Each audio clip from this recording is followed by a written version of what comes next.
How do you do, ladies and gentlemen? What's the real truth about Citizen Kane? It'll probably turn out to be a very simple thing.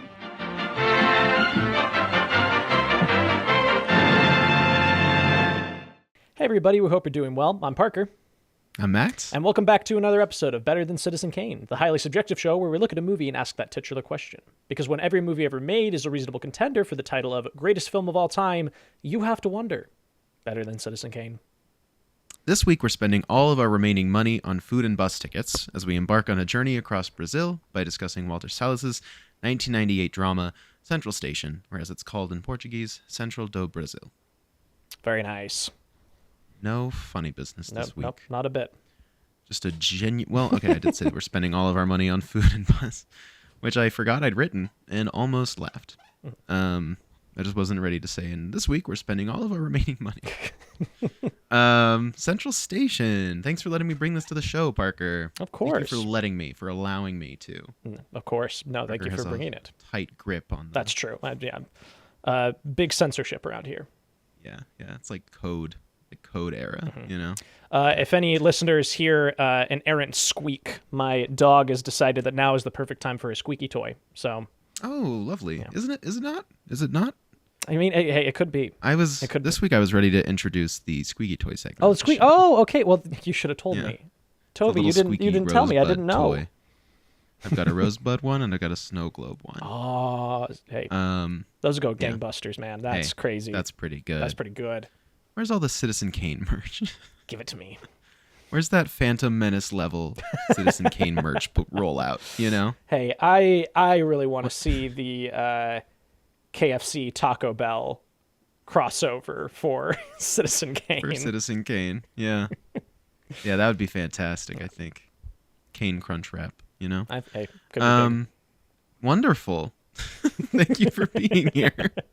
We did a bit of jokes, and now it's time to not be funny anymore. No more funnies. No more funnies. Not one. I have done some research on this film, and then I think if you want to do the summary, but first let's talk about our history with the film. Sure. Parker, what's your history with Central Station? I have none.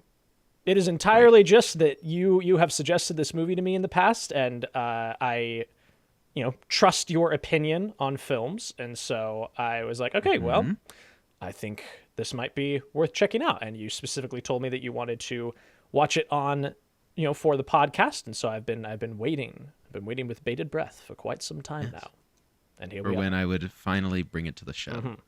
The only reason I know about this movie is because it is number 190 on the Letterboxd 250. Okay. Because I just like to peruse the 250 top narrative films on Letterboxd, and just make notes of films that look interesting to me. Yeah. And in spring 2022, during my spring break in my last year of college, for spring break I wasn't going to go anywhere, so I thought I would get a bunch of films from around the world and do kind of like a spring break trip around the globe by watching films from a bunch of different places. Sure. The only ones I remember off the top of my head were this and Master and Commander. So. Which was not that worldly cinema of me. Sure. But this made the cut, and I really enjoyed it. I think it's a really well-made film. So, yeah, that's kind of my history with it, and then this was my second watch for the podcast. Okay. So that's where I'm at with it. So Marvelous. not too far ahead of you. It's not like this is, something that I've loved for many years. It was just something that stood out to me, and it's something that a lot of people really love, so Yeah. I thought it was worth talking about. Should we dive into a little bit of background on this really quick? Please. Great. So this film, Central Station, again called Centro de Brasil in Portuguese, was directed by Walter Salles and written by, I'm maybe going to butcher these, João Emanuel Carneiro and Marcos Bernstein, which they adapted from a story originally thought up by Salles himself. This was a co-production between France and Brazil, and the film took 7 weeks of shooting to complete, plus an additional 2 weeks of travel across 5,000 miles in Brazil. So that's 7 weeks of shooting and 2 weeks just traveling to actually get it shot. It was shot in color on 35mm film at a budget of $2.9 million. Sony Pictures Classics reportedly paid $500,000 for distribution rights in North America, with Miramax paying over $1 million for international distribution. It went to 3 festivals in 1998, a regional festival in Switzerland, the Sundance Film Festival in Park City, and the Berlin International Film Festival, where it took top prize, the Golden Bear. It was released in Brazil on April 3rd, 1998, eventually grossing $4.3 million US Nice. in its country of origin. In the US, it grossed $6.5 million and ultimately grossed a worldwide total of $22.4 million US. That's a pretty good haul. Pretty good haul for, a budget of $2.9 million. That's great. Yeah, so it was critically acclaimed at the time, winning Best Foreign Language Film at both the Golden Globes and the BAFTAs, as well as that aforementioned Golden Bear Award in Berlin, which, again, is the top prize. At the 71st Academy Awards in 1999, Central Station was nominated for Best Foreign Language Film, but lost to Italy's Life is Beautiful. And Fernanda Montenegro was also nominated for her lead role as Dora in this film, but lost to Gwyneth Paltrow in Shakespeare in Love. I noticed that a solid 75% of this film's oeuvre on Letterboxd is just people being like, she was robbed. And Parker, you've seen both. I have seen both. Do you think Paltrow gave a better performance? No. Did she deserve the Oscar? I don't I think it is a fine performance. I don't think it's a bad performance, but stacked up against this, it's that is kind of a crazy call on their part. But hey, that's the miracle of the Weinstein campaign machine, right? That's the film. For those who aren't in the know, Shakespeare in Love is the infamous film which Harvey Weinstein and the Weinstein Company rigged to win in a lot of ways. They basically rigged the whole thing. Yeah. Either way, Montenegro did win Best Actress at the aforementioned Berlin International Film Festival, where, and I can't reiterate this enough, the film took home the top prize. Say it with me, the Golden Bear. I did love that this movie opened akin to Cinema Paradiso, which is just the awards. I just think that's fun. And that's actually not the only similarity that those two films No, have. We not covered at all. Cinema Paradiso just a few weeks ago. Yeah, I mean, this film now has a 94% of Rotten Tomatoes, and it is number 190 on the Letterboxd 250.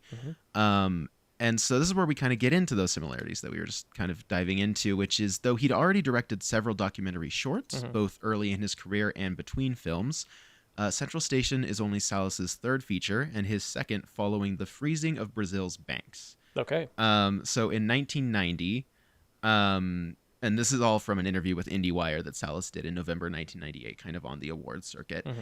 He said of the banks freezing, "I know it's very strange to understand this in this country, but imagine a situation where the whole cultural production of a country would stop." This halt on cultural production meant that 5 years later, when he started working again, the film industry looked a lot different. He said most of the technicians went into television and commercials. There weren't too many professionals available to work in several specific areas of film. So this basically meant that 50% or more of the crew on Central Station were young guys that had never worked in cinema before. Because they just, the industry had completely changed during that freezing of the economy. But, says Salles, they believed so much in the possibilities of cinema that it somehow brought an incredible breath and oxygen to what we were making. So I thought that was just kind of an interesting note, that this was kind of made by a team that had never really made a movie before. That's really interesting. Yeah, Salles believes that a lot of improvisation is what made this film possible. For example, and we'll get into this, but when Josué goes to Dora's table after his mother is killed and says he wants to dictate a letter to his father, much of that was improvised. Montenegro on the day, I was gonna look up the boy actor's name, but I don't have it here. He was so in character that he just kept going with it. I think that would be good to have. So if you could look that up for me, thank you so much. Vicinius de Oliveira.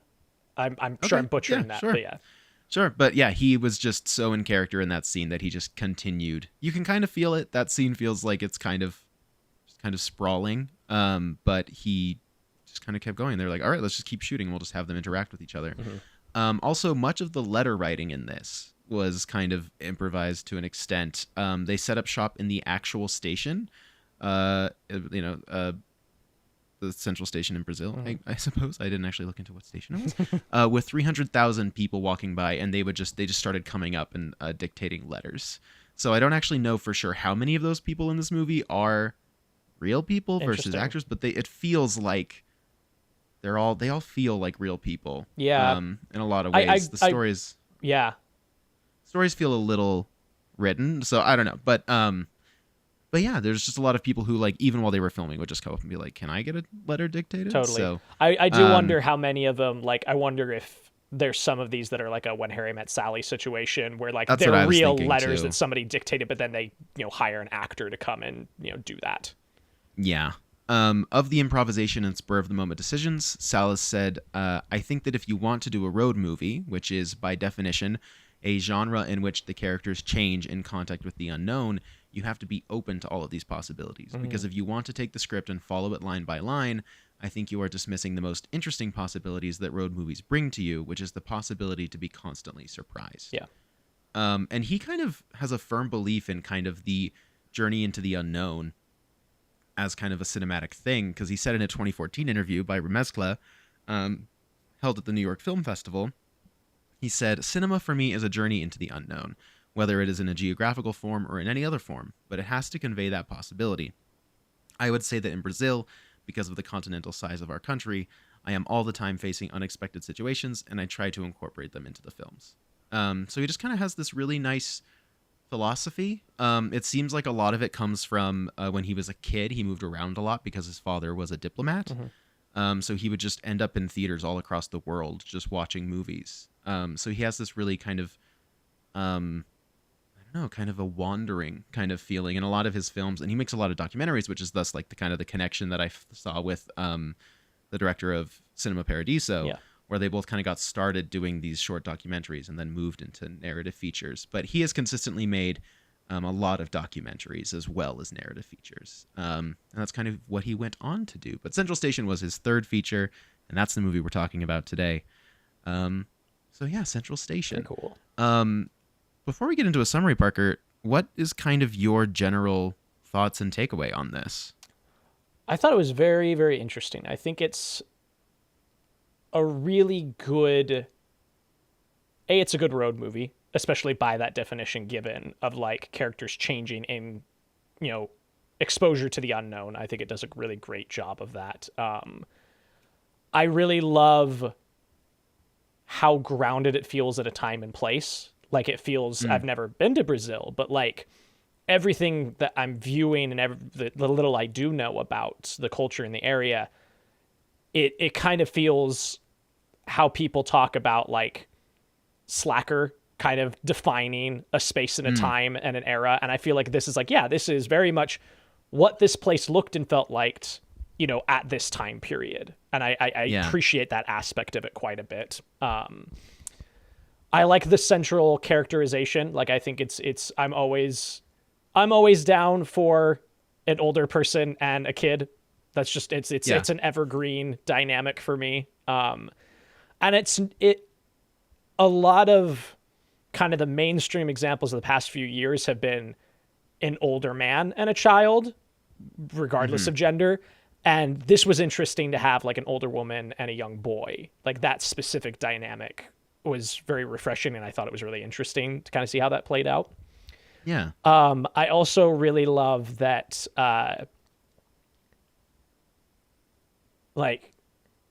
along those lines, it would be so easy for this to just be matronly woman sands the edges off of rough and tumble boy who has, had a hard life.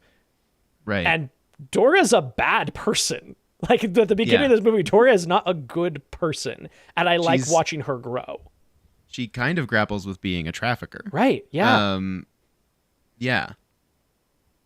And like that level of complexity I was not expecting from this character. Yeah, because it would be, again, like you said, it would be so easy to just be like this, saintly older woman is like, oh, this young boy has been through a lot, and he's got this father who's a drunk, and his mother dies, and it's kind of like, it's kind of like, well, I'm going to teach him how to be better, but she's a real person. I think that she completely centers this movie for me and grounds it. I think that the characterization of Dora and the performance behind her is just a really fascinating character to watch. Like, I just really enjoy watching her go through this and, like, all the different kind of moments she has, and you don't really fully understand what journey she's going on emotionally, because it's not like she's going to be talking to Josué about that a lot. Right. But then right at the end with, like, her ending narration, you kind of fully understand what this journey meant for her as well.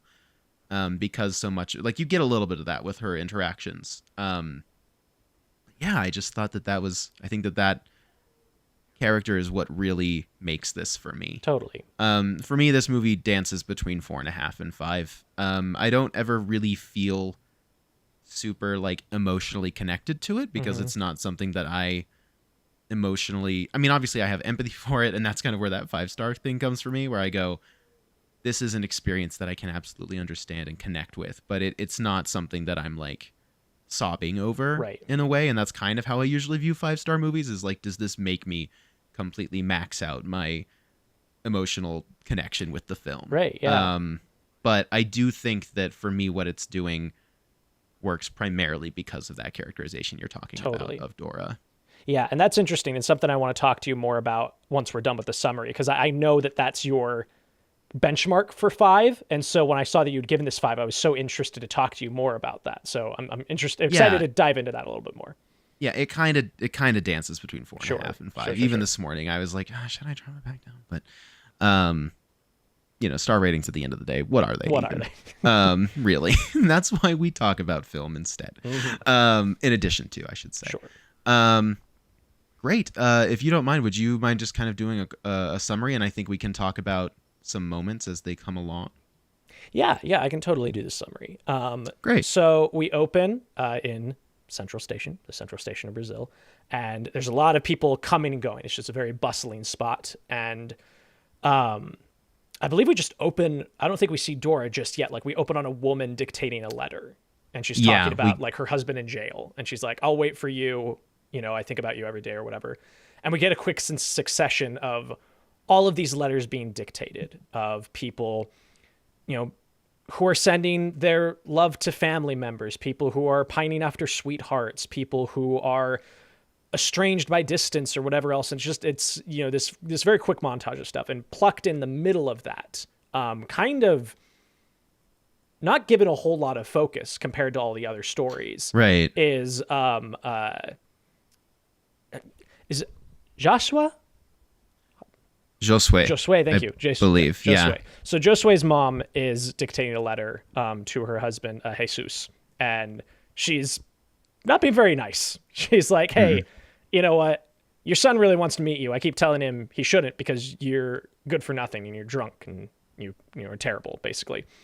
And Dora, who is transcribing these letters that are being dictated to her, is taking notes on things.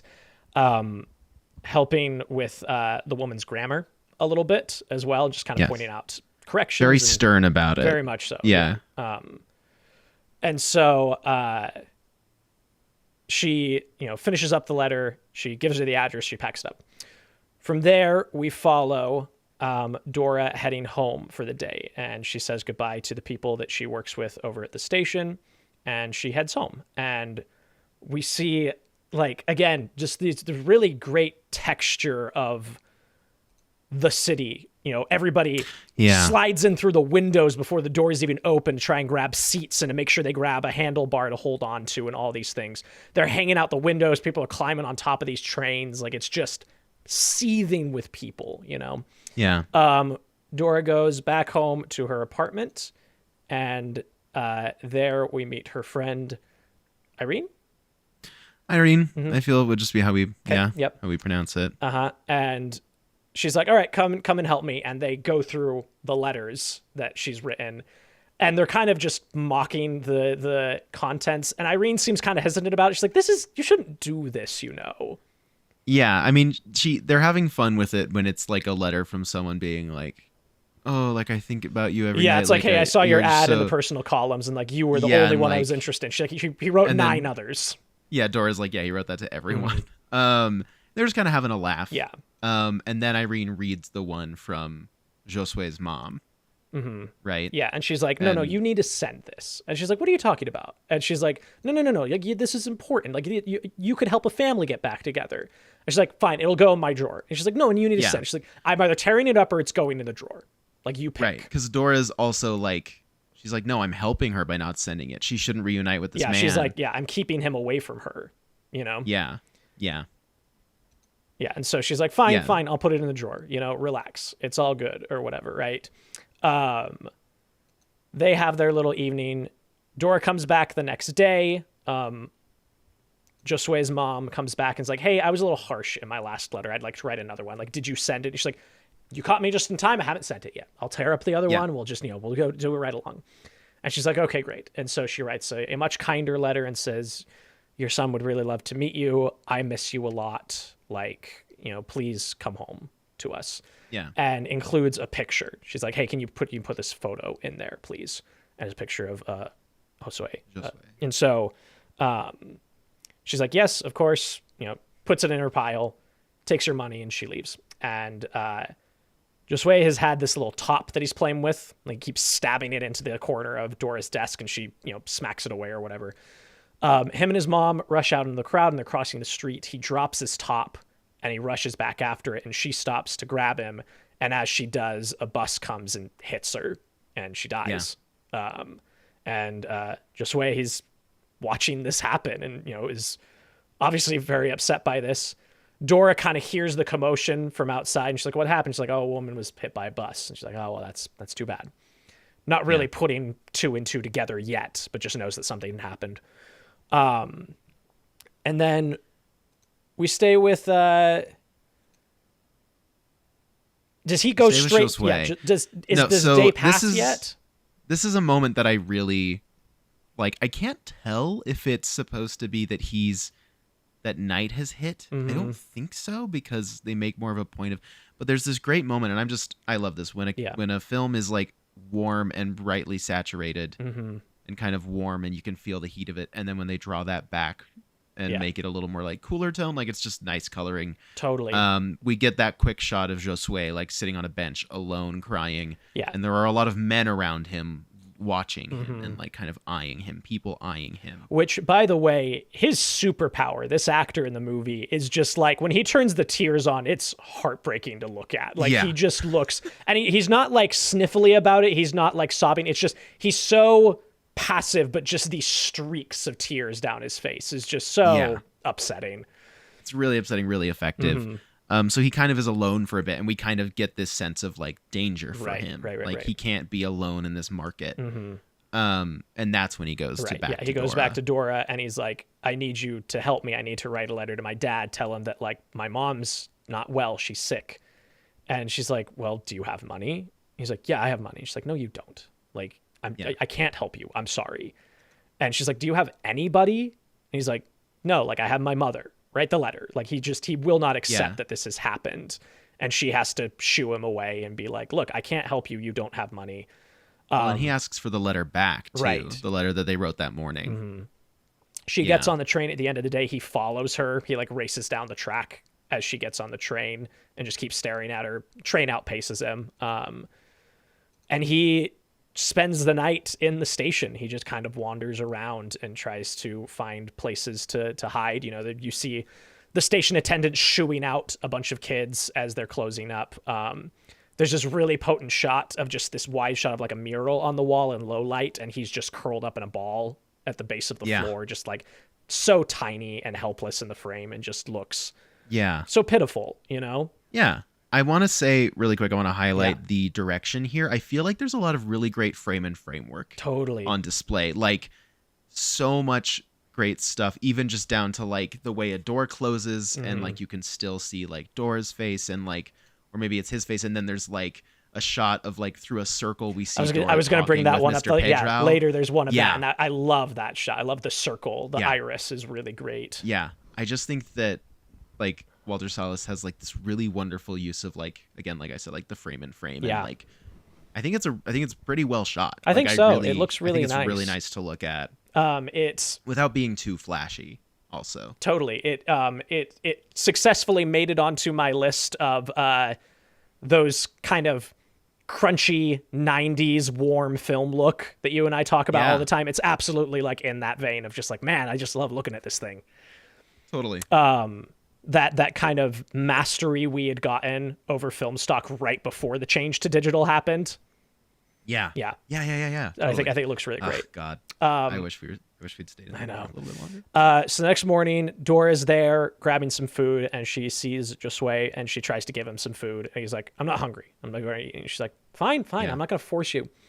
She's going about her day, writing some letters. And meanwhile, somebody steals from one of the shops nearby. He like grabs a radio or like a Walkman and runs out. And they call Mr. Pedro, who's like kind of he kind of works over and manages all these tiny businesses in the station. Yeah. So he chases after the thief with another guy. Yeah. And they chase him out to the tracks. He catches up with him. The thief falls to the ground and begs for his life. And like the other guy hands Mr. Pedro a gun. Yeah. And they just shoot him on the spot. Yeah. And everybody just goes back to their business. And they're like, okay. Yeah. Here's your Walkman. Yeah. In an interview I read, Salles mentions how that was based on a real thing that happened. Wow. And was shown on the news. And it just kind of pointed out to him like the desensitization to that happening in Brazil at the time. Like, there was this kind of like brutality on display that was a big deal for a moment, and then people just kind of went back to normal life. So that's kind of where that comes from. Yeah. I think putting it here also, again, is just kind of reinforcing the stakes for Josué, an orphan kid in the central of Brazil, like in this station in the central of Rio, right? Yeah, and this moment and one that we're going to talk about here in a minute are ones that I want to loop back around to after we've done the whole thing of just kind of my own thoughts on the movie. But yeah, so this happens. From there, I'm pretty sure he comes and talks to Josué, and he's like, hey, like he's very kind and very gentle with him. And Josué is very standoffish, and Dora comes and intercedes. She's like, hey, I know him. He's like, okay, in that case, like, can I talk to you? And so they go outside. And we get that great circle shot. Yeah. She comes back in, and she's like, hey, like, where do you live? Like, and he's like, I don't live anywhere now. And she's like, well, I think he might say like, I live with my mom. And she's like, your mom's dead. Like, you have to accept that. And she says, well, why don't you come home with me? Like, I would very much like it if you came home, and I can make sure that you get a shower and fed and just, take care of yourself. And so he agrees, comes with them back to her apartment, and they have a meal. Irene comes over, and Irene immediately takes a liking to him. She finds him very charming, very fun to talk to. Irene's great. I love Irene. She's a great character in this. She's very, very warm, a lot of fun. It's revealed that both of them used to be school teachers, and that's kind of how they connected and why they're friends. And he tells them about his dad. He's like, well, my dad's a carpenter. He can make anything, out of wood. He's like, I want to be a truck driver though. Like, that's what I really want to do. And they're like, oh, well, okay. That's a very important job. And so he's just hanging out. While he's there, he spots Dora's drawer. It's slightly open, and he sees the corner of his photo. He sees the picture of himself. Yeah. And he pulls it out, and he's looking at it, and Dora screams at him. And she's like, what are you doing? What are you snooping around? He's like, you didn't send my letter. Like, what? And they have this confrontation, and he asks, like, how far away is my dad? And she's like, thousands of kilometers. He's on another planet. Like, you could never get there. And is very, very harsh with this kid of just saying, like, I'm all you've got. So don't be breaking my rules. Don't go sniffing around. Yeah. I will say that I do like how early they get this confrontation out of the way. Totally. I think the first time I saw it, I was like, how long are we going to drag this out? Yeah. Of like, you just kind of assume like, oh, he's going to trust her, and then we're going to get that. Right. But they knock it out right away, and even their argument here isn't very long. No, it's just quick. Like, can you read? Like, do you even know? Like, I was going to send that tomorrow. Mm-hmm. She keeps kind of pushing it along. And he gets to the end of the conversation. She's like, I promise I will send it tomorrow. And he's like, you lied to me before. Like, do you actually promise? And she's like, yes, of course. And that's kind of a major theme of this movie, is this idea of like the lies we tell to each other, and like what are good lies and what are bad lies and all these things.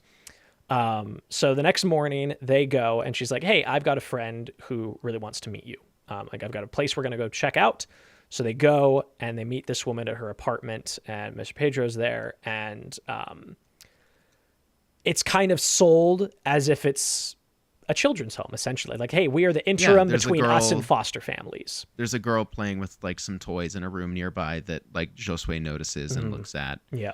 And the vibe is very much like you said, like kind of a bridge between like this and being fostered. And the woman is very like amicable and kind. She's like, hey, do you want an ice cream? Like, why don't you go play for a little bit? Pedro makes a mention of, he's like, hey, you're off to the big rich American families. Like, make sure to remember us when you're making the big dollars or whatever. Very much establishing it's like, hey, he is going to go on to have a very good life after this. Like, that is what these people do.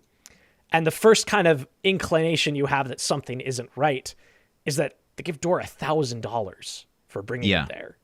And you're like, wait a second. Hold on. Yeah. Something feels off. Buys a TV because she and Irene were complaining about their TV. Yep. And she brings it up and she's like, oh, we're in the age of the remote control now. Yeah. And we have this. And Irene's like... And she lies to Irene because she told Irene she was taking him to the juvenile division. Like, she was turning over to the system, basically. And she's like, well, how was it? Like, oh, it was very good, very good. And she's like, where'd you get the money for the TV? She's like, I pawned off a gold ring in a while. She's like, no, you didn't. Like, where did you get it? And she's like, fine, I didn't take him to the juvenile division. All right, I took him to this place, like, he's going to be taken care of. And Irene is horrified. He's going to go to these great families. Yeah. And she's like, don't you read the papers? She's like, they take these kids' organs. Like, that's what I read. Yeah. Like, these are not good people. And Dora doubles down and she's like, it's my money. I got to do with it. Like, leave me alone. I don't need you proselytizing to me. And Irene refuses to be, like, she points out, she's like, are you stupid? He's too old to be adopted. Like, did none of this set off any red flags for you? Dora doubles down and Irene is like, nope, I'm leaving. Like, I can't even stand to look at you, kind of a thing. And Dora's left to kind of sit with this for a minute and doesn't know what to do or how to feel about it, and is kind of trying to, feel out what to do next. She goes back to the apartment and she has all these pictures. And she's like, hey. Right, like the next day, the next morning. Yeah, it's like early in the morning because the woman's like, what are you doing here? Kind of like she's kind of sleepy. Yeah. And it might even be like 3 or 4 a.m., something like that. Yeah, it's pretty early. And so she's like, hey, I have all these other kids. Like, look at these pictures. And she takes pictures from like other letters that she didn't send. And she's like, hey, I could bring you these kids. And she's like, hey, actually, maybe these kids could work. And she's like, well, come on in. She starts snooping around and you hear this woman talking to, her partner, her husband, whoever. Yeah. And he sounds very brash and like immediately, like as she's checking the rooms, like you see that just the first room is put together well and everything else is kind of in squalor. There's like a bucket in the bathroom and just not great spaces. And she finds Josué and he's just like, come with me. He's like, leave me alone. I don't want to talk. She's like, shut up. Come with me right now. They run out. The woman's like, starts screaming. She locks the door behind him. She's like, I'm going to kill you. Like, you bitch, I'm going to get you. Yeah. And the husband's trying to chase after her. Make their escape. Just screaming down the complex at her. She runs back. She gets to a payphone and she calls Irene. And she's like, Irene, if a man with a mustache comes and is asking for me, like, you run right away. And there's a really good camera move where like Irene is talking with the phone on one side of the wall and the camera shifts and just kind of dollies to the left and it reveals, she's like, funny you should mention. And the dude's just there sitting on her couch. Yeah. And she's like made him tea. Mm-hmm. Yeah.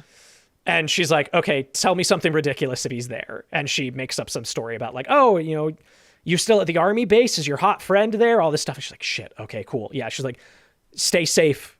Keep him there as long as you can. Like, don't put yourself in danger. Like, wire me $200.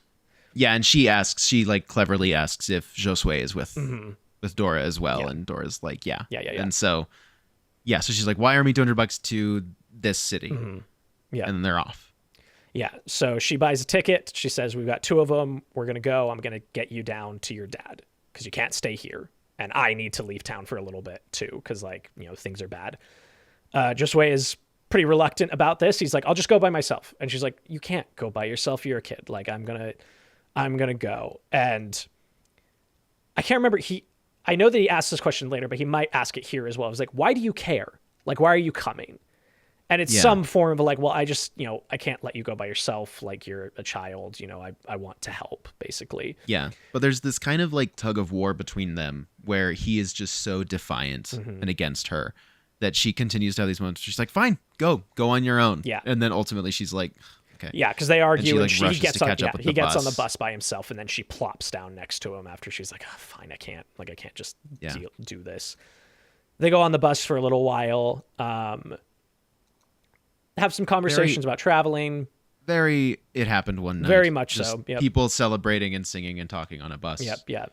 Having a nice Big time. kind of culture and community.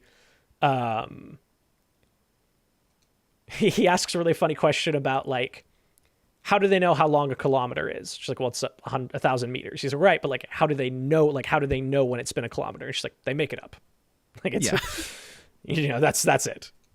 He also points at a man and is like, do you think that man's a father? Right. And she goes, what? No, he's not a father. Yeah. And then she points to another guy and she goes, this guy's a father. You can tell. And then she like calls him like prick. Yep. And he like looks at her, but then that's it. But Mm-hmm. like, we get this sense that she's kind of anti-father. Totally. And she mentions that like she talks a little bit about her experiences with her father. She mentions that her mother died about when she was Josué's age. And she has this bottle of some kind of alcohol she's been drinking. Night comes, she passes out. Josué takes the bottle and drinks a lot of it, and is causing a ruckus at the back of the bus when she wakes up. He's like, my name is Josué, and I'm going to go find my dad. And everybody's like, shut up. It's 2 in the morning. The kid's drunk. Yeah. She, is embarrassed and rushes him back to his seat or whatever. They go along, they stop off at a certain point, and she talks to the bus driver. She's like, Josué's still asleep. And she's like, hey, can you get him to this address, please? And he's like, I don't know. That's a lot of steps. And she gives him money. She's like, hey, like, I want you to have this. Please just make sure he gets where he needs to go. Stops off, sits in the cafe, watches the bus leave. And she looks over. And again, like, I'm always such a big fan in any film of watching somebody's reaction before we see what they're reacting to, even though we know. And she watches the bus, and then she turns and something catches her eye, and her face falls. And then we cut to the POV, and he's sitting at the other end of the cafe by himself. And she's like, you should have stayed on the bus. Like, what are you doing? I had it all figured out for you. You didn't want to be with me. You said that. And he won't say anything. He's just looking dead ahead again, just tears streaking down his cheeks. Yeah. Just looks so sad. Just a sad little guy. And she's like, fine, you don't want to talk to me? Great. She's like, we have no money. I blew all the money. Like, I gave the last of the money to get you where you needed to go. And she's kind of freaking out. And then she even is like, where's your backpack? And he left it on the bus. Yeah. And she freaks out. Mm-hmm. They have nothing. Yeah, there's just nothing. And so she goes and sits outside and kind of holds her head in her hands and freaks out for a little bit. Just like, God, what are we going to do? Like, I don't even know. And then they meet a truck driver. Yes. Cesar? They go Am I to remembering right? Cesar. Yeah. Yeah. They go to the kind of the bar of the cafe. Mm-hmm. And they're kind of watching him eat. That's right. Yes. And he's like, do you want some? And Josué is like, no. And then Dora's like, yes. Yes, he you does. Do. Eat. Yeah. Mm-hmm. And there's a great kind of reversal of that a little later in the movie that I love. Yeah. But yeah, basically they meet Cesar. And they don't really show us them having too much of a conversation. No. It's just kind of they're eating, and then it cuts to them in the truck. Well, with him. there's one moment that comes Right. back later that's important here is that they're in the truck and they're talking, and she's like, hey, or this might be after this. There's sometime in the truck they're having a conversation where she's like, hey, Josué, he wants to be a truck driver too. And so Cesar tells him about his life. He's like, well, are you married? And she's like, why do you ask everybody that? And he's like, no, I'm not married. He's like, I'm married to the road, Yeah. And she's like, well, maybe he'll let you take the wheel for a minute. And so Cesar, pulls him onto his lap and lets him drive a little bit. And so they stop off at this sort of, little cafe, convenience store, gas station area, to deliver some supplies. Cesar's talking to the dude who runs it. They clearly have a rapport, haven't seen each other in a while. While that's happening, Josué goes around the corner and just steals a bunch of shit. He just takes a bunch of candy and food and everything. He goes next door and he tries to give some to Dora. He's like, let's go into the truck. She's like, what are you doing? Like, give that to me. Are you crazy? She stuffs it in her purse, goes He's back. like, I'm going to go give it back. Yeah, I'm going to go give it back. Goes in, takes more stuff. Yeah. And then the store owner is wise to her. And he's like, hey, can I see your bag? She's like, why? And he's like, well, just if it is a problem, let me see your bag. Cesar, I couldn't read because he seems a little surprised when he gets into the truck. Do you think he's sincere here? But I think he's also not too surprised. But Yeah. what's key about Cesar is that when we cut to Josué stealing everything from the store, he's talking to the store owner. Is like, And what's great is that this next generation of kids are being raised with the word of Christ. Right, he's got all Like, these he's Jesus very stickers religious. on his car about But also some of the wordings of them are great. yeah, like it's man really- has it's no not stuff we strength, have in- God has like actual power or something like that. Yeah, something like that. So he's very religious. Yeah. So And he vouches when for her. He vouches for her, yeah. And the store owner's like, okay, I guess I must have been mistaken. Yeah. And she goes out to the truck, and she's like, see, she says to Josué, she's like, see what I could buy with the money that we had left? Yeah. We didn't even have to steal it all. And he's like, you had no money. You stole this too. Yeah. And she's like, oh my God, can you just eat it? Like, let's just eat it. Yeah. And then, like you said, Cesar gets in the truck. And he kind of gives them a look, but also he doesn't mention it at all. Yeah, and he takes some of the food. Oh, here's another one. Guys, I've got it pulled up. Another one of those stickers was, with God, I follow my destiny. Is like up at the top of his dashboard. Yeah. So they're traveling for, okay, yeah. Then he lets Josué take the wheel for a little bit while they're driving. He's like, I'll do the gas and the brake. You can drive. Seems to have a good time with it. Is really just, the first time I think this whole movie that we see Josué like get to be a kid and get to be happy and excited about something. Yeah. They stop off for the night, and Cesar and Dora are sitting outside, and he like gives her a blanket, and they're kind of chatting or whatever and talking about just where he's from and what his life has been like and all these things. They keep getting interrupted by Josué in the truck telling Dora, he's like, come here, I want to talk to you, She's like, okay, she's clearly taking a liking to Cesar and is frustrated this kid keeps interrupting her time with this handsome, kind man or whatever. They drive down the road a little bit. They stop off for some food. Josué has this funny little bit that comes up a couple times where he's like, hey, back in Rio, like all the ladies love me. He's like, is that right? Is that right? He's like, oh yeah. I had a girlfriend. I had a girlfriend. I had two, actually. Yeah. And later he like takes it up a notch and is like, yeah, I've had lots of sex, actually. Had lots of sex. Yeah. They're like, okay, kid. They sit down for a meal, and the waitress asks what they'll have, and Dora's like, we're just keeping him company. And so she's like, no, like, this is my treat, I insist. And she makes a mention, she asks everybody's drink order, and she's like, and what about your son? And he, says he'll have some soda or something like that. There's kind of this moment between the two of them. Well, and she kind of convinces Cesar to drink with her because he's like, oh no. And she's like, no, come on. Like, it's all, let's have a drink. Mm-hmm. And while they're talking, she's like, hey, I'm really glad that I missed that bus. Like, really, like, I'm really, really glad. And she like grabs his hand, and you can kind of see him start to get really uncomfortable. And she's like, hey, I'm going to be right back. And something earlier in the movie is that Josué made some comment about, he's like, you don't look like other girls. Like, you don't paint your face. Like, you don't seem to care. You look really tired.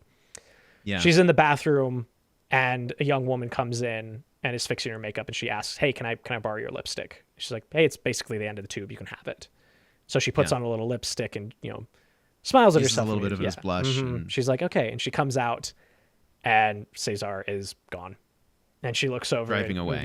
Yeah, he's just driving away. And even like as she leaves for the bathroom, you can kind of see that like Josué is kind of clued into what's about to happen. He's like, yep, we're going to get abandoned again. And he kind of nods out the window, and the truck pulls away.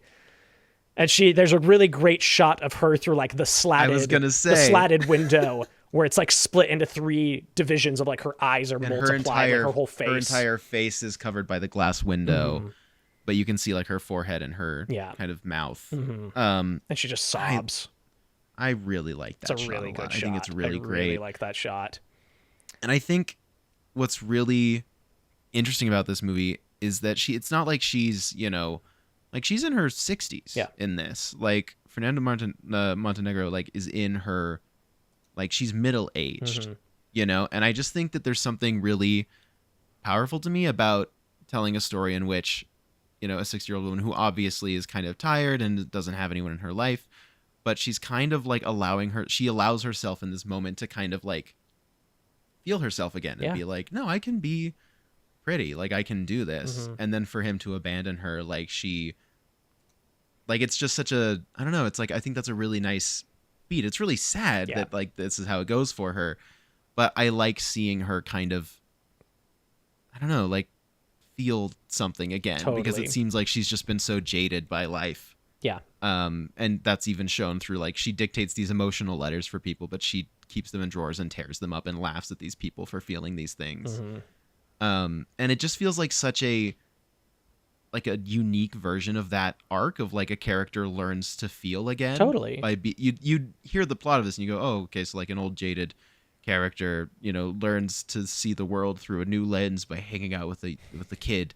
But it's like it's different than that, and it's more than that. That I just think that's, I don't know. I just wanted to give a quick. No, I'm glad you did. I agree. It's a really nice moment and a good arc. They're sitting by a water fountain, and there's a very interesting like exchange that they have that I like a lot, where Josué is like, I think he just got scared off. I think he was nervous. He's one of those queer men, isn't he? And she's like, no, he's not. Like like this idea of like, well, he just wasn't interested in you because he doesn't like women. And she's like, no, he just didn't like me. Is kind of the subtext, and I like that a lot. A truck pulls up carrying people on some sort of pilgrimage. Josué also in that moment I think says, "You look a lot prettier when you have."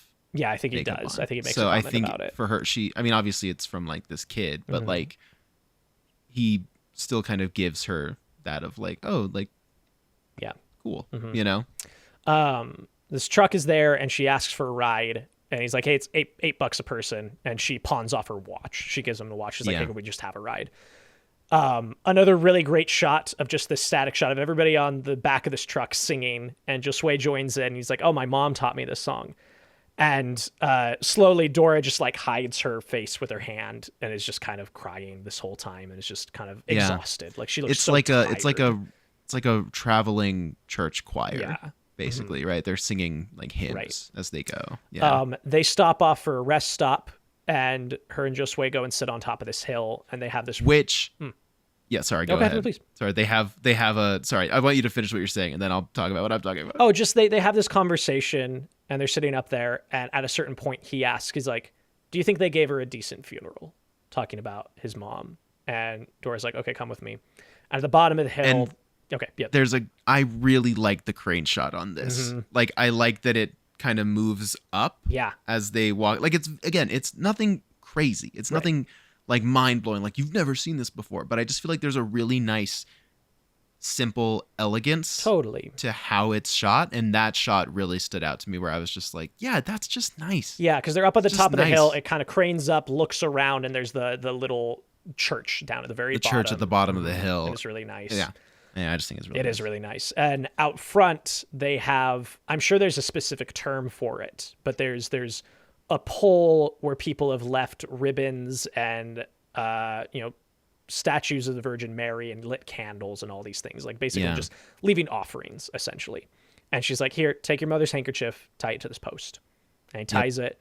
There's this really lovely shot after they leave of just the handkerchief just kind of blowing in the wind. And just that moment almost got me choked up a little bit. Like that moment is just such, especially just as a way of finally addressing the passing of his mother. And like even him acknowledging a funeral is a big thing of like, yeah, no, my mom is dead. I do know that. Yeah. And like that question of like, do you think they gave her a decent funeral? Yeah. And then Dora being like, tie this to this, like giving him his instructions. Yeah. Yeah, totally. It's really nice. They get to the town where they're supposed to go. They're walking through the marketplace, and he kind of stops in his tracks. She's like, come on, like we're so close to the end. And he's like, I don't want him to see me all dirty, looking like a beggar. Like I'm nervous. And so she goes to a stand, gets a comb, does his hair for him. And she's like, hey, like you don't have anything to worry about. Like your father's going to like you. She's like, the question is, are you going to like him? He's like, of course I like him. She's like, look, you like the idea of him, but like who he is not who you think he is. Like you have to accept that he's going to be different, and you have to figure out if that's what you like. And so they ask around, ask where the address is, get directions, and they come to this little homestead. And another shot that I really love is just both of them kind of hanging on the fence. And then she tells him like, go Josué. Yeah. And then we get that again, just like this really nice crane shot up as he takes off. And I just think that's I love that. Yeah. And she kind of hurries a little bit to keep up with him, but is also keeping a very slower pace. Immediately he sees another kid. Yeah. And there's kind of this tension. And they kind of have this, they walk between the fence between them. Mm-hmm. Love that shot. It's a good shot. goes inside. There's an older woman there and kind of a early 30s mom, and she's like, "Hey, can I help you?" And she's like, I'm looking for your husband. And she's like, "Yes, is he home?" And she's like, "Well, could I know why you're here?" And she's like, "No, that's private and we need to wait." They wait around, husband comes home, and she's like, "Hey, I need to talk to you." And she doesn't. I've brought this boy to you. Mm-hmm. And he says, "Is he a good boy?" Yeah. And she says yes. Yeah. Which I think is a really nice moment for them. Josué's just kind of stunned in the corner, kind of looking at this man. Yeah. Yep. And then gives him the letter. Gives him the letter. He reads the address. It's just and goes, like, "That's not me." He's like, I'm curious, Barker, how you. I mean, obviously you're like, well, the runtime, but like, did you think they'd find his dad at this house, or did you kind of sense that there was going to be more to the movie? I'm curious about your experience of everything up to this point. I was kind of guessing this wasn't him. Like, it seemed, because I didn't bother checking the runtime, but just kind of feeling it in my bones. I was like, I don't know, we're probably only an hour into this thing. But just even then, just like the structure of it and everything that we had been given so far, I was like, okay, this seems like too easy, like too simple for the story that's been set up and like the rules of this movie. But it is like, I was braced, like I was anticipating, and this can probably be a terrible analogy, but go with me for a second. Like, I was anticipating this the way that you anticipate like a kill in a slasher movie. Like, I knew it was coming and I was dreading it. I was like, I don't want to see Josué have to go through this. I don't want to see this poor kid have to be alone in the world again, but I knew it was coming and I was just like gripping my seat, just being like, oh! And then it comes and just the second his face falls. Oh man. Just wow. Totally. They kind of go back to the town, kind of just completely unsure of what. Well, because the man there, he says, "Oh, I'm not Jesus, but here's his new address." Yeah. He moved over. He won a house in the lottery. Mm-hmm. And so he moved. And then he pulls Dora aside and he's like, "Just between you and me, though, like, I heard he drank the house and everything else away." And Josué hears this and is just kind of devastated quietly. He just walks out and just sulks away kind of into the desert, basically. Like, he just head down, just is so dejected. Yeah, his Furiosa Green Place moment. That's exactly right. And this was the moment I texted you about this moment of we are an hour and 10 minutes into the movie and it immediately cuts to Irene getting a phone call. And I was like, oh, thank God. Because I was so worried the whole movie. I was like, mustache dude killed Irene. Irene's dead. Yeah. Like, oh no. And then Irene came back and I was like, whew, okay, she's fine. Irene's okay. We love Irene. The nicest person in this movie. The nicest person's out okay. And she has a really funny moment where she's like, okay, are you okay? She's like, yeah, it wasn't his dad. We need to go look somewhere else. She's like, did you send the money to, I can't remember the town name. Yeah. But Dalapa is the end of it. And she sent the money to the wrong city. Yeah. And there's just a slam of the phone on the other end. She's like, wait, don't you mean here? And she's like, are you kidding me? Like, you sent the money to the wrong place. Yeah. And Irene just sort of like gives like, she's like, oh, just everybody is in the town square. All the pilgrims are there having some sort of ceremony. Yes, there was a big religious pilgrimage to this town. Yeah. And I love this sequence where they're walking through the street. Josué is, again, devastated, despondent even. Yeah. Like, really upset. Yep. And she's going on and on about, she's like, I can't even find a truck. Like, everybody's here for the pilgrimage. Nobody's leaving. Like, and yeah, he's just despondent. And she's like, well, we're just gonna have to walk, And she's griping. She's like, what did I ever do to God to deserve this? Like, you're my punishment. Yeah. Like, that's it. Like, I must have sinned. I must have done something, and you are my retribution. And she just goes off on him. just really harshly. She's like, we have no money, we have no food, like nothing. We don't know where he is. Like, you're hungry, I'm hungry. Congrats. Like, welcome to the club, kid. And just lays into this poor child who didn't ask for any of this. But he takes it pretty well. Like, he's kind of stoic. Like, he doesn't let it get her. He's like, well, what are we going to do about it? Like, huh? Like, what's happening here? And she, again, goes off and tells him his parents should never have had him. And he just runs away, just goes headlong into the crowd. And I really love this sequence because people kneel to pray, and she can see him going and running, and she's chasing after him, yelling his name, and then they all stand up, and she kind of loses him. The crowd goes inside some sort of building. Everybody's saying their prayers. You're getting this intercut going on.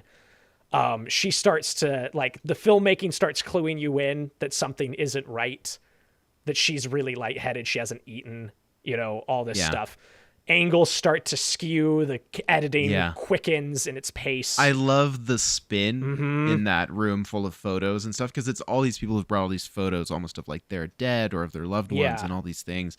And again, it almost feels like obviously you can see how this woman who has no family would just be so kind of affected by this, as well as the heat, as well as not being, as well as not having eaten, as well as having lost this kid she's in charge of now.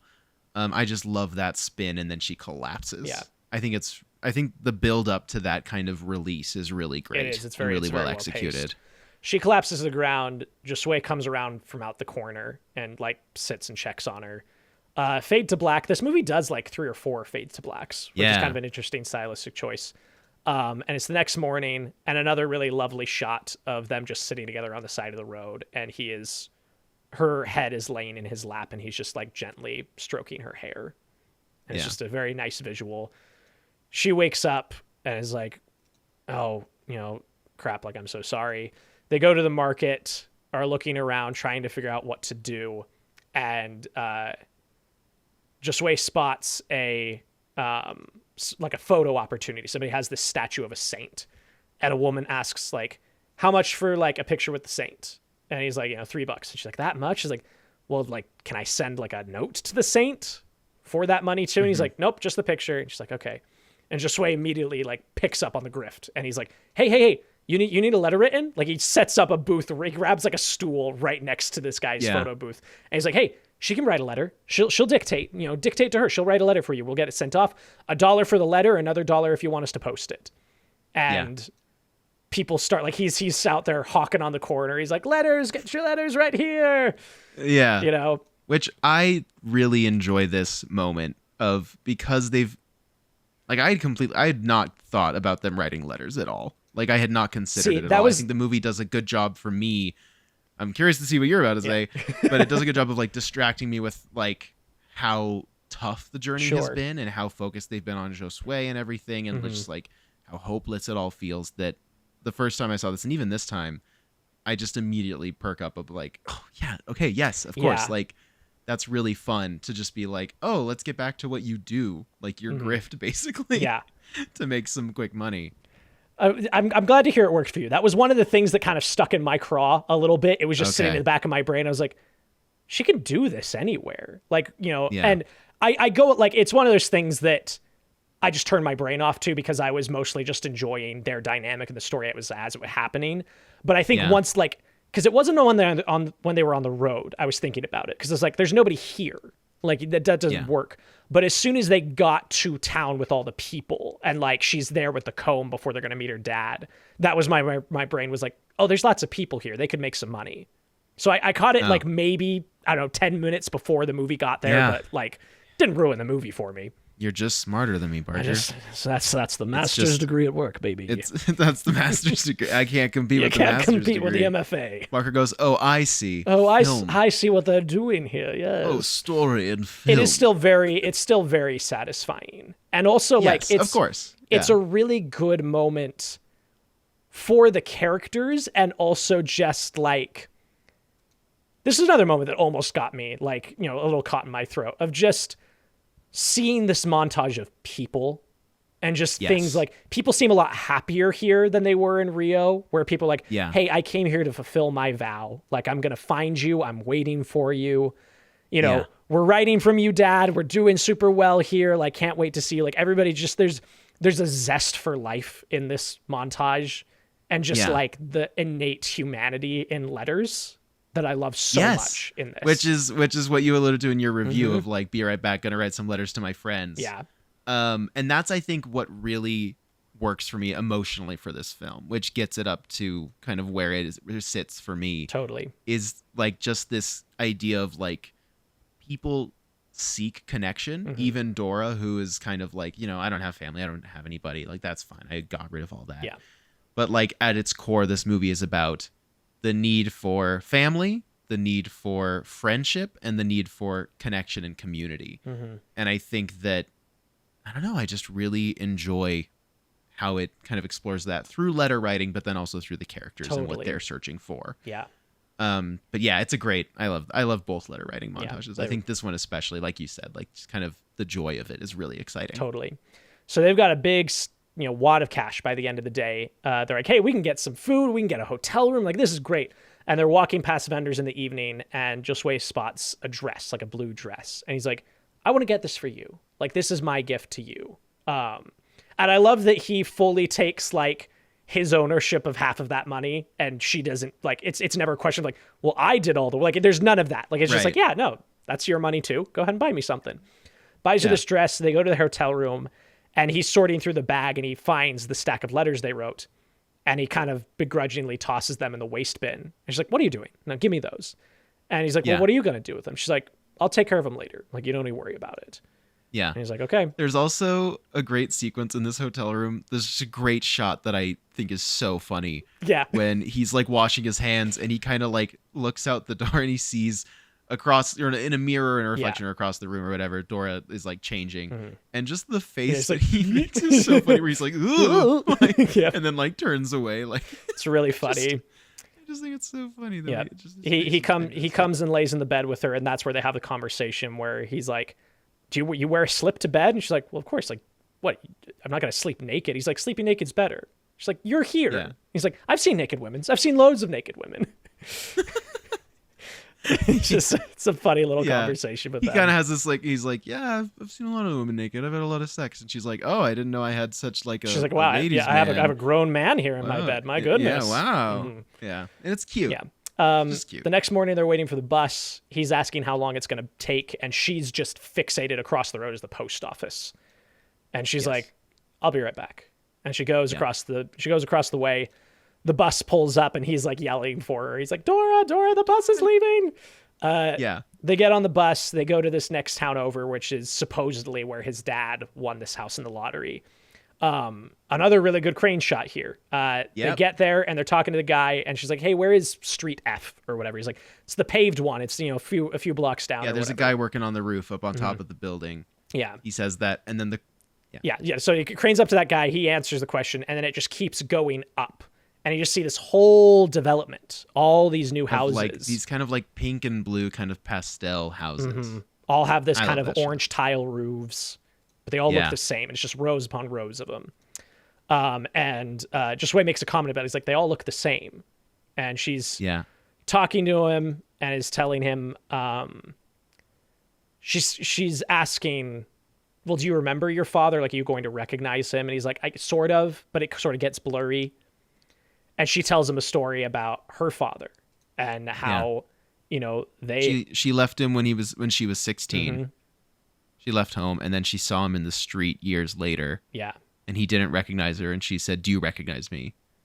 And he made a pass at her. She could tell that he didn't. But he's like, yeah, how could I ever forget a beautiful woman like you? And then she just left him. Yeah. And she's like, I never saw him again. She's like, I heard that he died sometime after that. Yeah. But and then she says, and Josué, you'll forget me too. Yeah. Like, you'll forget me one day too. And he's like, I don't want to. And she's like, nonetheless, you will. It will happen. Yeah. It's just, So they get there.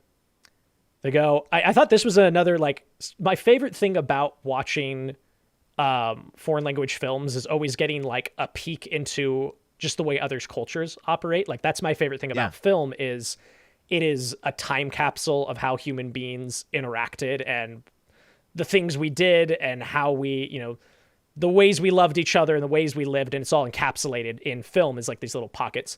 And one thing that I love of just a new thing that I learned is the clapping they do instead of knocking at doors. Like she claps a few Oh, times yeah. to get instead of knocking. I was like, oh, that's an interesting cultural Totally. difference. But she's like, all right, Yeah. Mr. Jesus, are you there? Dude answers, and he's like, hey, Jesus doesn't live here anymore. Yeah. And they're like, crap, it happened again. She asks, well, do you know where Yeah. he lives? He says, nope, I don't know how to help you. He's like, he disappeared into the wilderness. Nobody's heard from him since. Yeah. Well, I don't even. Yeah. And then he gets on a bike and he Well, yeah, rides so away. there's the dad and there's like a kid in the doorway listening. And as they leave, Oh, the yes. kid hops on his bike and he drives away. This is a really great, because then they walk back down the street. Yeah. And rather than be kind of like, again, they've moved beyond kind of that devastation, despondence that they've been feeling at every turn. And Dora's kind of like, hey, would you just like to come live with me? Yeah. We can't find your father. And he kind of is like, yeah. Yeah. And they kind of reach agree this to kind that. yeah. They go back to the bus station. Yeah. To go. Like they're ready to Yeah, just she's be calling like, "All right, we'll give up." Irene. She's like, she's like, I'm not gonna leave him here. I think he's coming home. And Irene is thrilled. She loves him. She's like, oh, that's great. Like, we'll take care of him. Yeah. And while they're there, she keeps trying to get a bus out. And he's like, nothing until tomorrow. Like, we're in the middle of nowhere. Like, you're stuck until tomorrow morning. She's like, okay, great, fine. And this dude who was working up on the roof earlier kind of, slowly, shyly comes up to him. He's like, hey, are you looking for my father? Your father? He's like, yeah, I heard you were asking about Jesus. I'm his son. And what are the two sons' names? It's Moises and... It's Moises and Isaiah. Moises and Isaiah, yeah. Who... Or no. Yeah, I think so. Got Yeah. mentioned back at the very beginning of the movie on the second letter. The nice Yes, letter. the that mother, Josué's mother says, yeah, and we'll come out and how are Moises and Isaiah? Yeah. Yeah. Like, we get a mention of them. And so, like, something that happened for me with this movie, I made up for the fact that I was catching on to the letter writing thing by being more suspicious of Isaiah than I should have been at first. For a second I was like, this doesn't feel right. Like, I remembered that Isaiah got mentioned, but I was like, is there some grift that's going to happen? Is there going to be, are these going to be not nice guys or whatever? Yeah. I was pleasantly surprised that they were. Works out. Yeah, they go back to their house. He takes them to his house. She's not upfront about who they are. She says, I'm a friend of Jesus. And then he gives a false name. I can't remember. Salvador, maybe something like that. Gerardo, thank you. I think That's right. That sounds right. I think so. Yeah. But he gives them a fake name. They aren't upfront that Who they Josué are. is his son. Yeah. He's like, hey, you're a friend of my dad's. Like, please, like, let me treat you. Come to the house, Yeah. Yeah. Geraldo. There it is. Yeah. Geraldo. There we go. So he's like, okay, come back to the house. They go back. They meet the other brother, Moises, who is a lot more standoffish. Isaiah is very welcoming and very, like, jovial, and he's very friendly. And Moises is kind of much more aloof. And he's like, what are they but he's a doing great here? carpenter. Yeah. And he kind of makes a new top for Josué and stuff. Yeah. And Josué has a moment where they walk inside, and on the wall is a picture of his father and his mother together. And there's this really great like push in and this realization of, like, we're finally in the right place. Like, okay. Yeah. But yeah, they're carpenters. They show them, like, there's really great sibling energy here. Such good big brother energy. Yes, which going on. I absolutely adore. Just Huge seeing fan. these, like, kind older brothers, and even though they don't know that Josué is they don't know it's their brother. Yeah. They're nice to him. They are playing soccer with him. They're, like, hanging out with him and being, doing tongue twisters with him. Yeah. Isaiah keeps being like, "Hey, do this tongue twister," and Josué's like, "Really again?" And he's like, "You got to do it." I love that. And then they bring out the letter that their mother had written to their father Jesus. No, Jesus' vice letter. versa. Yeah. Jesus went to the city, wrote a letter back to the house, assuming that she was going to arrive at the house because he couldn't find her in the city. Yeah. Right? Is that the timeline? I think it was so. sent 6 months prior. Yeah. And he says, he's "I'm like, gonna she come disappeared back, to the but-" city. 2 years we waited for her to come back. She never came back. He started Yeah. drinking all the time. He stopped working. Yeah. Yeah. And so they're like, we can't read. And there's this letter he was going to send to her. They never did.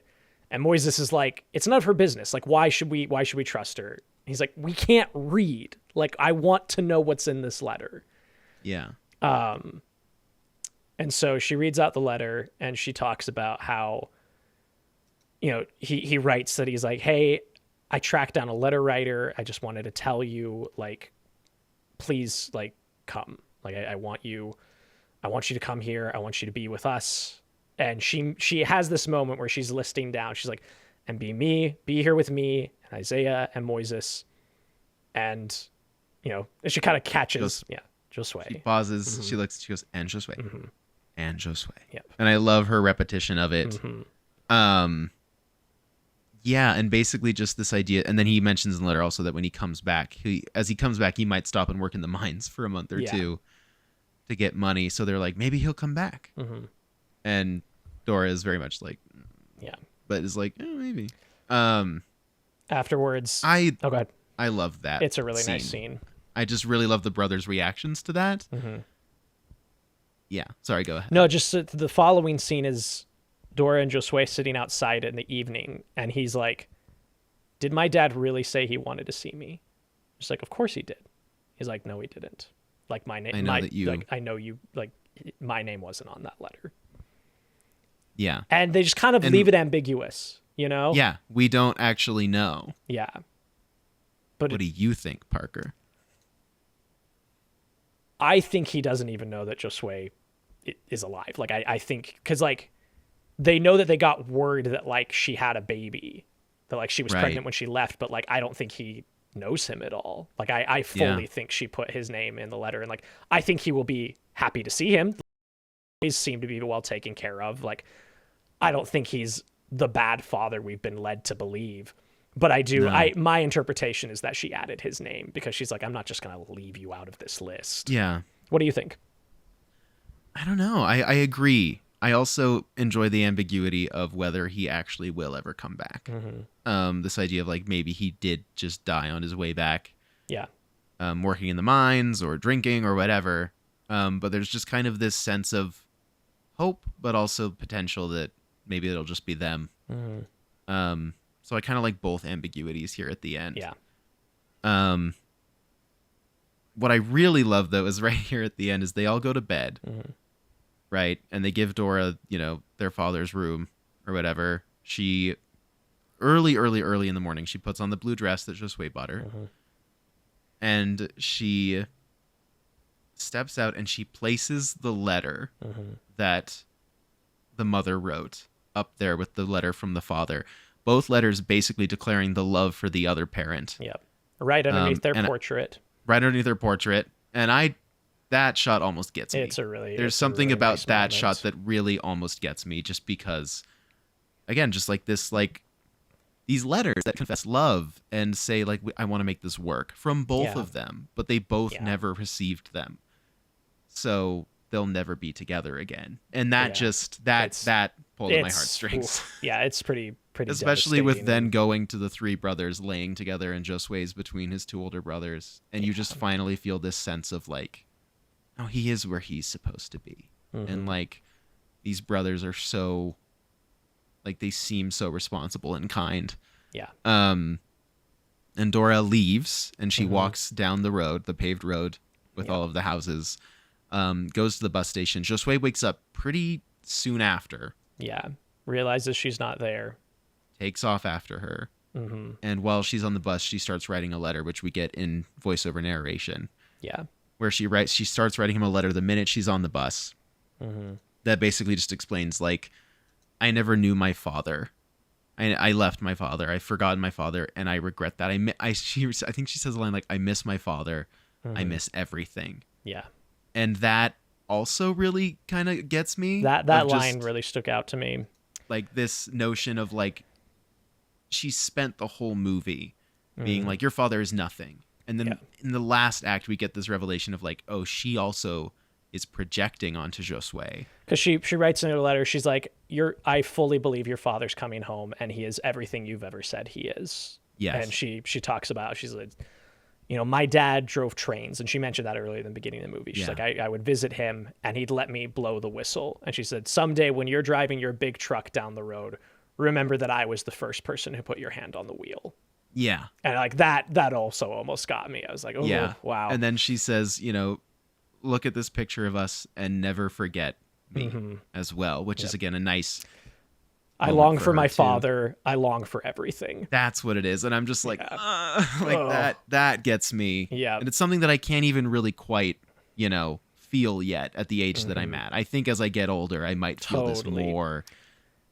But yeah, she writes this letter and she's crying as she writes it on the bus. And Josué has reached the bus station and looks after it. The bus has left. Again, tears coming down his face. Tears down his face. He pulls out the little photo thing that she's got hers. Because they got a little photo taken with the money they got in town. Yeah, with the they did the photo op. Yeah, the saint. And they both look at the photo together at the same time, and that's the movie. Yeah, that's it. Yeah, I think I'm curious to hear what because you mentioned there were some things you wanted to get back to, as well. But for me, I think the thing that I really enjoy about this is that it's not over, like Cinema Paradiso is gorgeous, and I think obviously connects with me more emotionally at this point, and also I think is probably the better film. Maybe they're both. It's such a, I don't like to compare in that way necessarily, even though I'm on a podcast in which we directly compare. That's kind of what we do. That's literally the point of this, but. I think that what's really interesting about the distinct tone of Central Station is that it is not overtly saccharine. It takes or even nostalgic or sentimental about it. Sure. It takes a really long time for our two leads to truly just be nice to one another. And I think that makes it a harder watch than a lot of other movies that are similar genre, similar story, similar kind of vibe. But I really think that the movie takes its time kind of putting so many obstacles in there that are created by the characters themselves, obstacles that they face just generally trying to get across the country in this way. And then it's those moments that really count at the end here, where they initially give up and they say, do you just want to come live with me? And he's like, yes. And even just him saying like, Dora, the bus is leaving. Like, come on. Like, that's such a moment that I love in any, like, there's so many movies I can think of that have that kind of energy about them that I adore. But it just takes so long to earn that in this movie that I think that those last moments with these characters really shine for that. It's like we spent so long in the heat and in this, like in the desert and just like miserable with these characters and seeing these characters kind of be miserable together and try and like fight and argue. And then we just get this really nice final section of the film where they're just kind finally. And I just think it's just really nice at the end. I enjoy that it's not exactly my favorite version of this story. Maybe, I don't know, but I respect that it's doing a version of this kind of this narrative in this genre in a way that feels not, mean-spirited, but it's just a lot harsher for a lot longer than I think other movies, especially I think like American films would do. I think the American inclination is let's have them be friends earlier. Yeah. And it just takes such a long time. And I just feel like it's really believable and real for me in that way. And then it makes the emotions at the end hit a lot harder for me than I think it would otherwise if they had kind of shifted that. But that's kind of my final thoughts on it. I'm pretty sure. So I'm curious to hear what you kind of think as far as there were a few things you wanted to bring up as we reached Yeah. So first off, just echoing all of your points. I like the slow burn aspect of it. I think it really has a great payoff in that way. And these two main performances carry the whole thing. Like it is entirely about that. And I think they are firing on all cylinders in such a great way that like the ending of this is really, tugs at your heartstrings. It's very good. I agree that I think like me personally, like my personal sense and like my tolerance levels for saccharine may be higher than some others. And so like stuff like Cinema Paradiso is always going to speak to me of just like, totally, I know it's on the nose and I don't care. Like it's just bleeding the whole time. It's that Capra thing that there's a reason hooked. It's a Wonderful Life is my favorite movie. It is right. Absolutely saccharine and wears its heart on its sleeve. And like, I'm drawn to that. And so, I appreciate what this movie is doing in its own right in that way. Yeah. I've been, since I watched it a couple days ago, I keep waffling back and forth between 4 and 4.5. I'm Yeah. not sure exactly where it lands yet. And the reason for that is, and this is, I think, much more personal than it is anything else. I don't think it's a fault of the movie, but like something that I gravitated towards and I thought was a very interesting choice in the first like 20 minutes of the movie is how well it sells danger. Like this movie feels intense. There are stakes. Somebody gets shot for stealing a Walkman, and like nobody thinks anything of it. And when she goes and steals him away from the traffickers, they're like, "I'm gonna kill you, bitch!" Like it's really intense. And like so, the first 30 minutes establish a level of stakes that I feel like the rest of the movie kind of disregards. And it's like, well, that's just a road movie, you know? It's kind of whatever. And there's different kinds of danger. There's different kinds of hopelessness of he's not there and they're getting left on the road and things like that. But like after making such strong choices that way, I was expecting that sense of danger to carry through in some regard. And I don't need it to be a chase movie. I didn't want it to be that mustache dude is just following them step for step the whole time. I think that would be a bad movie. Yeah. But like, it just, I thought that was an odd choice to go out of your way to like really establish such a sense of danger at the beginning of this movie and not really come in conversation with it for the rest of the movie. I don't know. What are your thoughts on that? Yeah, I think that's interesting. I think I can definitely see that. I think for me, I view the danger of the city, the danger of, I think it was Rio, right? The danger of whatever city they're in. Yeah, it's Rio or Sao Paulo. I don't know. But the danger of that felt more like an inciting incident to me, more of like a motivator to get out of the city. And once they were out of the city, it felt like no one can find them here. But I do agree that it feels more like on the road there could be potential for danger. Definitely. I think if this was more from Josué's perspective, I think we'd see a lot more of that kind of fear and danger like we see in the market at the start of the film. Right. I think a lot of the rest of the movie is more so based in Dora's experience, which is less about the danger of this. She's not as worried when she gets out of the city.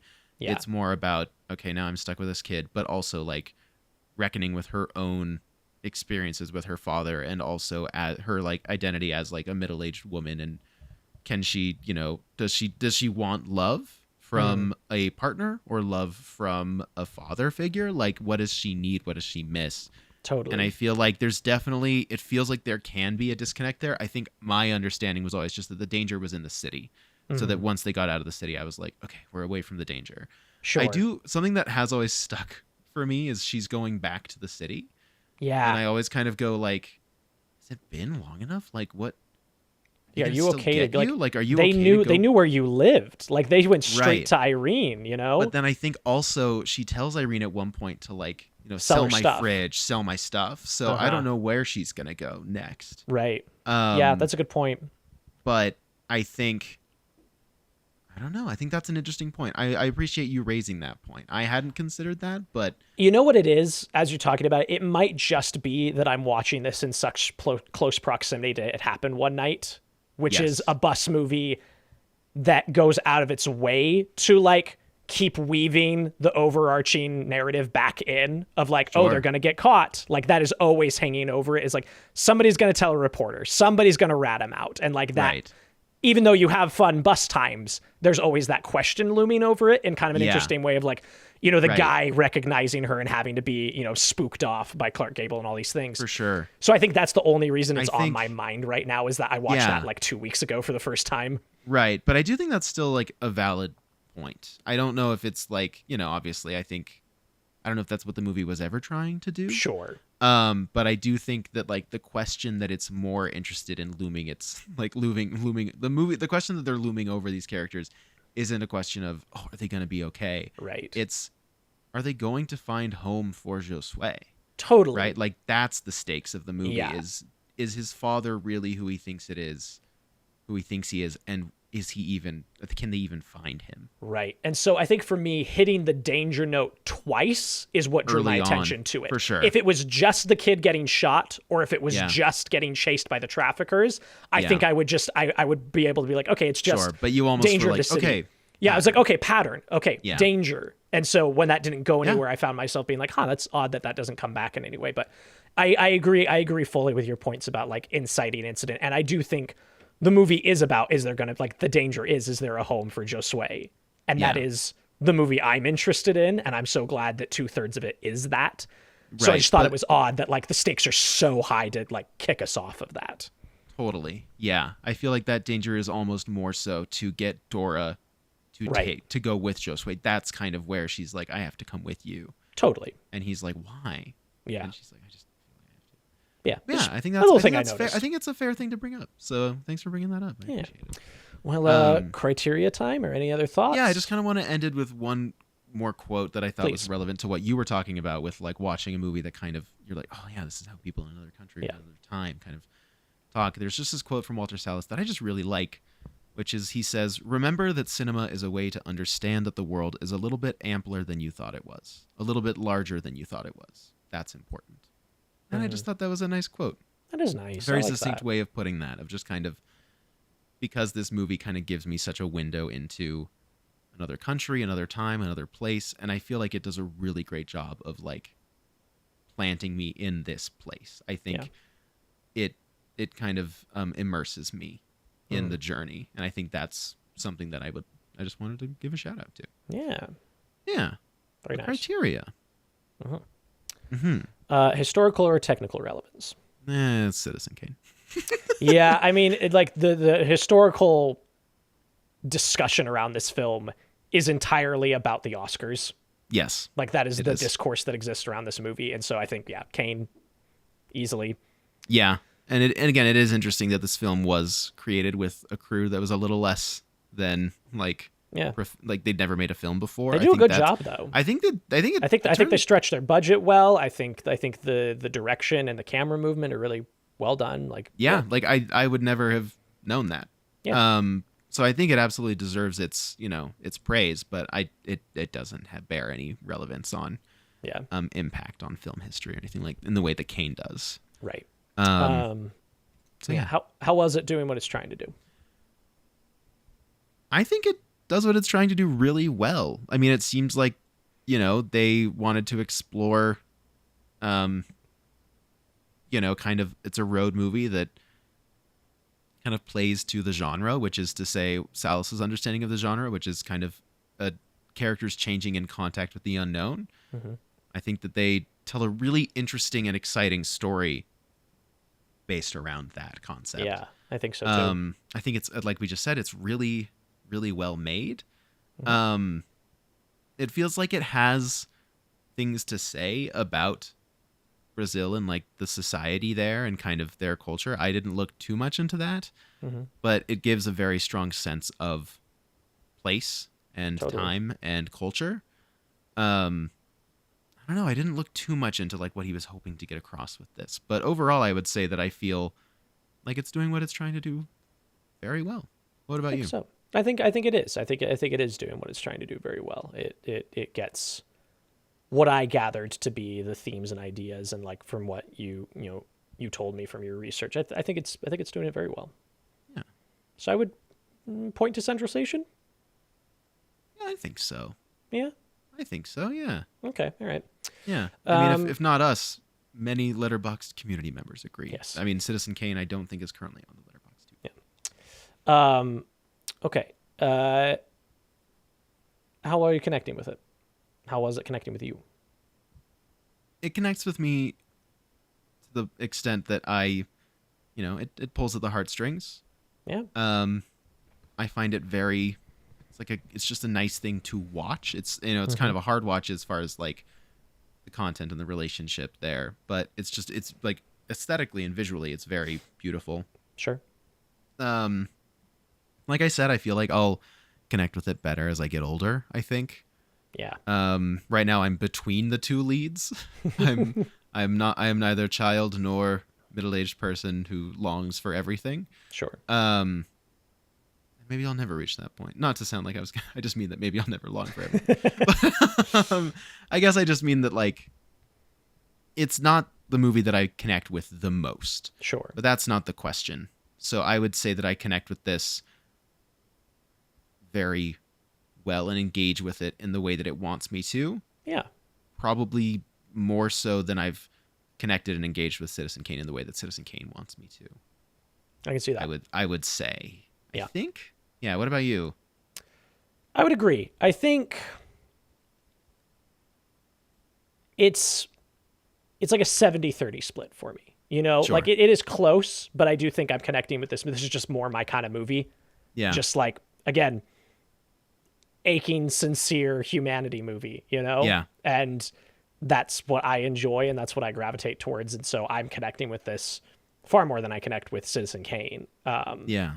So yeah, I think this gets the point. Okay. So Criteria says yes. Criteria says yes, but stepping back, Parker, what do you think?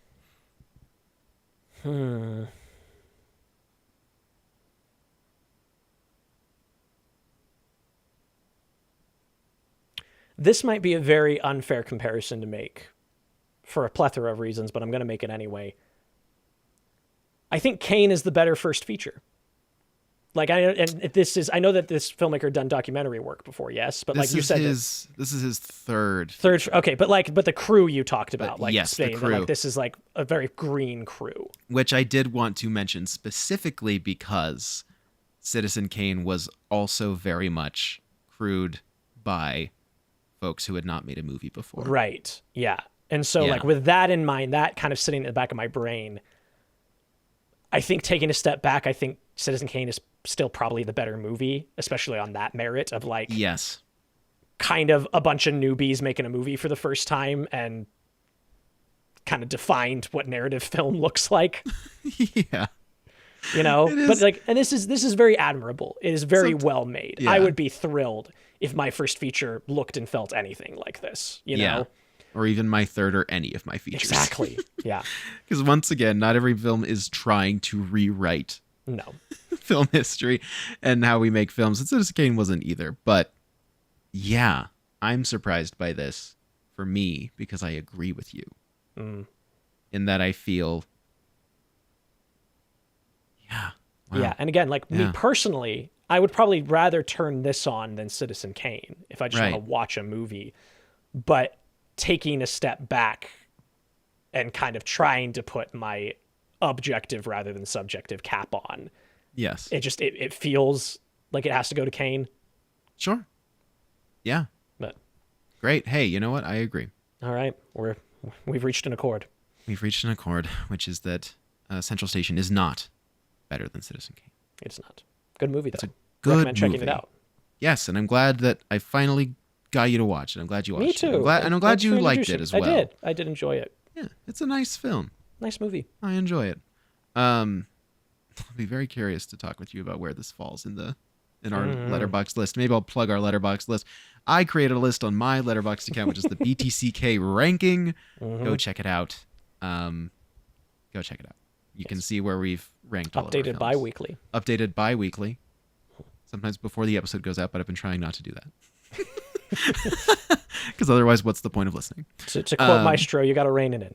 I gotta read it. Ringing it in. When are we covering Maestro on the podcast? Never. No. I'd rather cover Star is Born if we're covering Bradley Cooper films. Fair. That's a fair Didn't he point. direct A Star is Born? Yes, he did. That's his first feature, right? As far That'd be as I know. interesting to look at. That'd be interesting to look at. What America, you know? Yeah.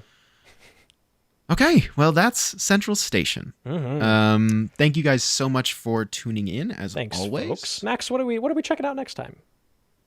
Parker. Next time is not your pick. It is It's not. another my pick, but it's a movie I haven't seen and that you have and you like. I do like this movie. Which is Spike Lee's Do the Right Thing from 1989.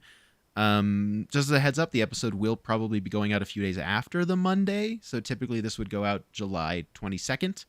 But it will be going out maybe a few days late, just by nature of I'll be traveling. So I might not get to...